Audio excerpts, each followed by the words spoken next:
ආයුබෝවන් ඔබ සැමට සුබ දවසක් වේවා. 2025 අලුත් අවුරුදු ලග්න පලාපල.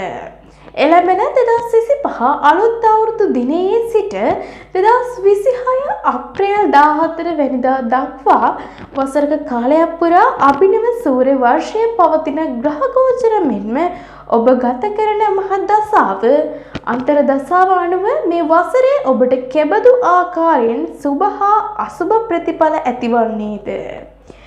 එම ප්‍රතිඵල ඔබේ ජීවිතයේ සාර්ථකත්වය සඳහා වඩා හොඳින් කළ මනාකරණය කරගන්නේ කෙසේද යන්න සොයා බැලීම මේ පලාපල කතනයේ අපේක්ෂාව කෙරේ. විශේෂයෙන්ම වාර්ෂික පලාපල කතනයන් කිරීමේදී පලාපල කතනයේ ක්‍රම කිහිපයක් තිබෙනවා. ඉන් එක් ක්‍රමයක් වන්නේ තාජික ක්‍රමය හෙවත් වර්ෂඵල සිද්ධාන්ත අනුව ජ්‍යොතිෂානුකූලව ඔබේ ජන්මදිනයේ පවතින ග්‍රහ පිහිටියෙන් ගණනය කර වසරකට අදාළ ප්‍රතිඵල කතනය කිරීමයි. අනෙක් ක්‍රමය වන්නේ කිසියම් නිශ්චිත දිනයකට සිට තවත් නිශ්චිත දිනයක් දක්වා වසරකට අදාළ කාලයක් සඳහා පලාපල කතනය කිරීමයි. උදාහරණයක් ලෙස ජනවාරි 1 වෙනිදා සිට දෙසැම්බර් 31 දක්වා මාස 12ක කාලයක් තුළ පවතින ගෝචරය සැලකිල්ලටගෙන පලාපල කතනය කිරීම හෝ අප්‍රේල් 14 සූර්යයා මේෂ රාශිගත වන දිනයේ සිට ඊළඟ වසරේ නැවත සූර්යයා මේෂ රාශිගත වන දිනය දක්වා වසරක කාලයකට අදාළ ප්‍රතිඵල කතනය කිරීමයි. අලුත් අවුරුදු පලාපල කතනයේ අයත් වන්නේ මේ දෙවැනි ක්‍රමයටය. මෙහිදීද අනුගමනය කරන ක්‍රම කිහිපයක් ඇත. ඉන් එක් ක්‍රමයක් නම් සූර්යයා මේෂ රාශිගත වන මොහොතේ තත්කාල කේන්ද්‍රය සලකා එහි ග්‍රහ පිහිටීම් ඔබේ ලග්නයට ආදේශ කොට ප්‍රතිඵල කතනය කිරීමයි.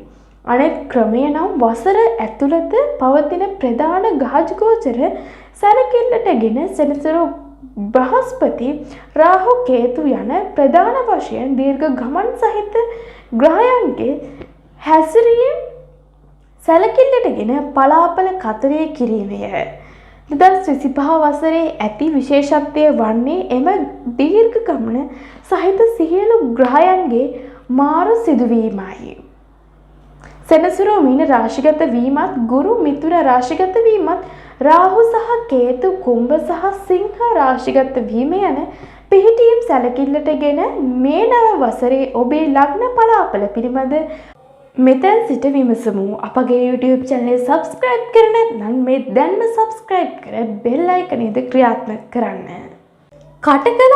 කටක ලග්නයෙන් උපන්න ඔබට මේ වසර ශුභ ඵල දින වසරක් වෙනවා. වසර දෙකමාරක් පමණ කාලයක් පුරා ගත කළ සෙනසුරු ඒ රාශියක අවසන් වෙනවා. දල කේන්ද්‍ර ක්‍රමයට අනුව පොදුවේ සෙනසුරු මීන රාශිගත වීම යම් තරමක යහපත් තත්ත්වයක් බලාපොරොත්තු වීමට හේතුඵල දෙනවා.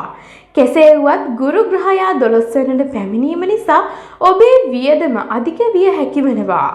එලෙසින්ම ඔබේ වැඩ කටයුතු වලට බාධා අවහිරතා ඇතිවීමේ ඉඩකඩක්ද පවතිනවා.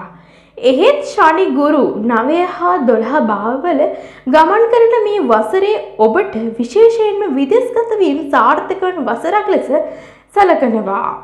ඔබ ශනි හෝ ගුරුගේ මහ දසාවක් ගත කරනවා නම් උප්පත්ති කේන්ද්‍රයේ ශනි හා ගුරු දුර්වල පිහිටා නැත්නම් ඔබ විදේශගතව සිටින රටෙහි පුරවැසි භාවය ලබා ගැනීමට උත්සාහ කරන අයෙකු නම් අනිවාර්යයෙන්ම එයද සාර්ථක වන වසරක් වෙනවා.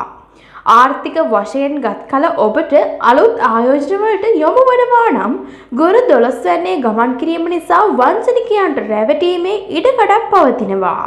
එසේම ඔබේ ආයෝජනවල පාඩුදායක තත්ත්වයක් ඇතිවීමද පෙන්නුම් කරනවා.